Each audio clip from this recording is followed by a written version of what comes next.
headed north out of the Cape of Good Hope towards Lamberts Bay. We stopped at the north side of Capetown for fuel. Here we're getting back on the highway heading north. Here you're going to see an example of some South African road courtesy. Virtually every car we came across that was going slower than we were pulled over and let us pass. The roads up here are wide open, high-speed paved. Here you're going to see an example of me returning the road courtesy by letting a faster driver pass me.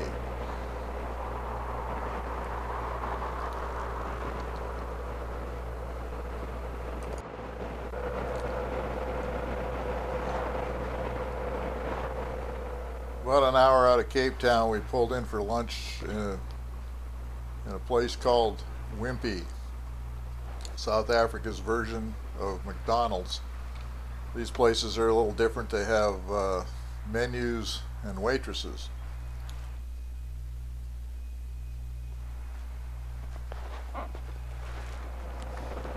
When we got back on the road again, not too far away from Wimpy's, we noticed a sandstorm.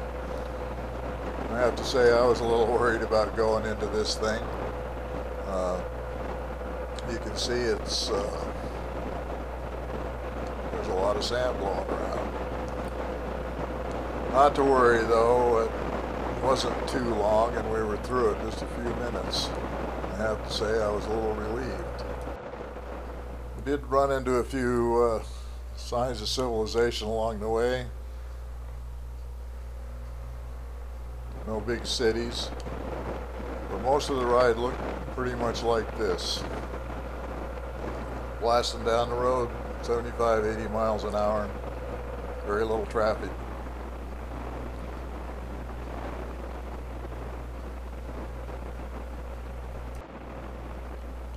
About 6 or 8 miles south of Lamberts Bay, the pavement ended and we ran into our first dirt roads. As you can see, it's fairly easy to ride, wide, well maintained.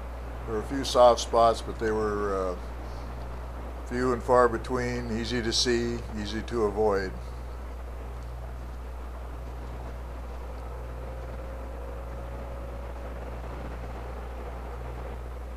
If you look closely on the left ahead of us, you'll see a structure.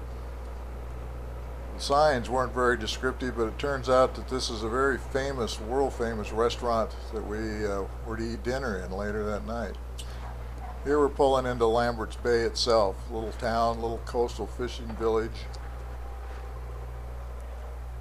Here we're pulling into a secured parking in our motel.